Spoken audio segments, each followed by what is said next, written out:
Thank you for joining us today as we discuss your FSA IDs and creating your StudentAid.gov accounts and some of the technical pitfalls that you may experience while you're creating your access to be able to complete your FAFSA. Today, we're going to be talking about financial aid timeline. What is the FSA ID, also known as the StudentAid.gov accounts, uses for the FSA ID, important email reminders, and database matches.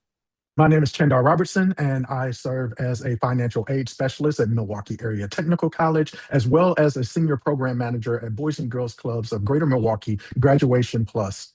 And my name is Jessica McMullen. I am currently a financial aid supervisor at Milwaukee Area Technical College for Student Services.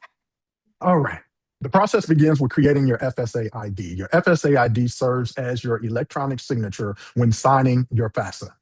Your FSA ID is going to be the first step in this process of getting financial aid.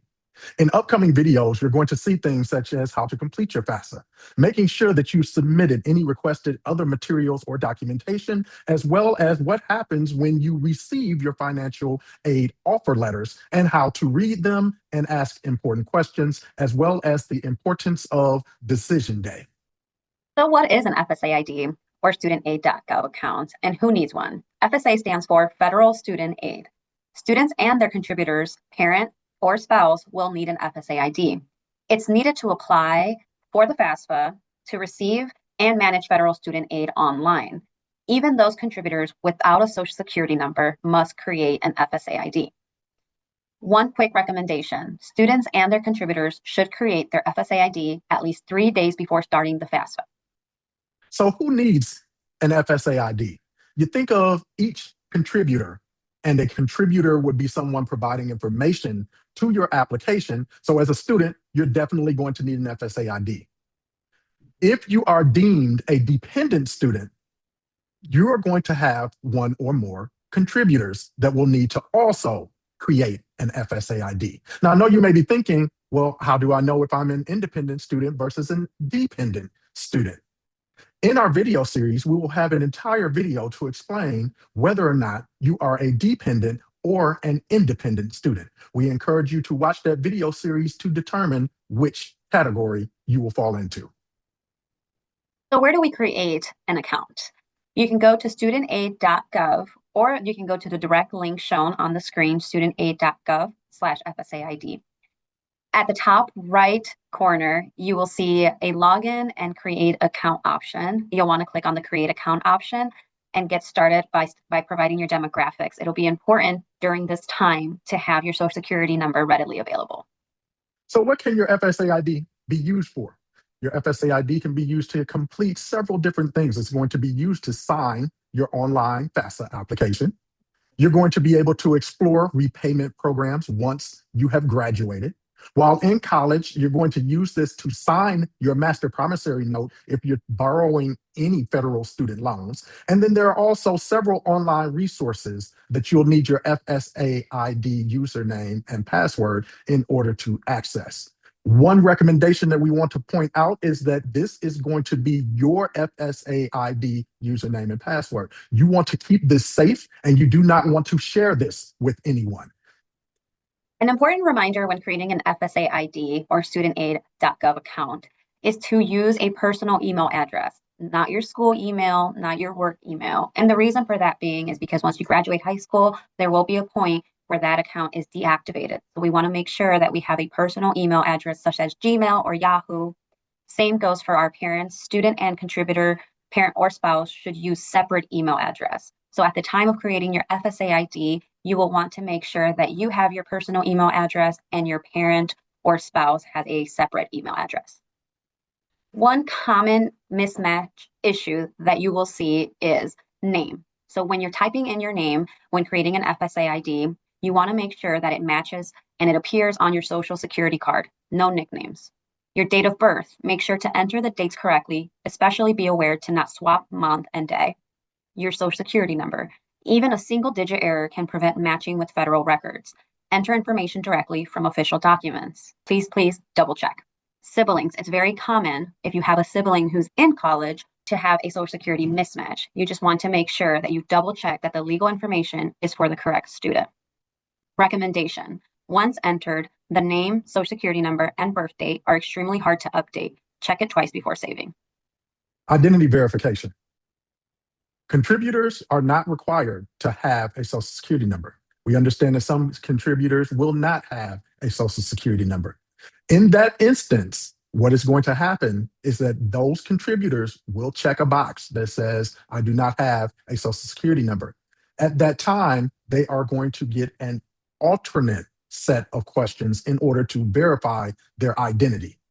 The questions that they're going to be asked are personal information questions that come directly from the TransUnion Credit Bureau. This is not a credit check, even though it's going to look like those questions. It is not a credit check. It is not running a credit check on your contributors. There's going to only be one correct answer to these questions. So it's going to be very important that if your contributor is presented with these questions, that you are reading them carefully and picking the correct one. Once that is completed and your account has been created, you're going to get the confirmation screen and it's going to provide the verification status. If you're verified immediately, they're going to be able to begin using their account. If it's created but not verified, there will need to be a process completed through manual verification. Manual verification are going to be those accounts that have been flagged or deemed as high risk. During this verification process, you're going to have to use a mobile phone, smartphone, or a tablet to complete this verification process. While working on the desktop computer, you'll get a QR code that you will have to scan with that tablet or that smartphone in order to access the verification system. This system is directly connected to and from StudentAid.gov, and that is what's going to be used to verify your identity via email. During this process, you're going to have to scan your government-issued ID or passport in real time to show proof of identity. Worst case scenario, if you're unable to get that ID to scan, you may have to provide proof directly to FSA by calling them at their contact number and working with them through a separate process to send all of your documentation through a secure email. When setting up an FSA ID, and if you run into any issues, you can 1, contact a financial aid office.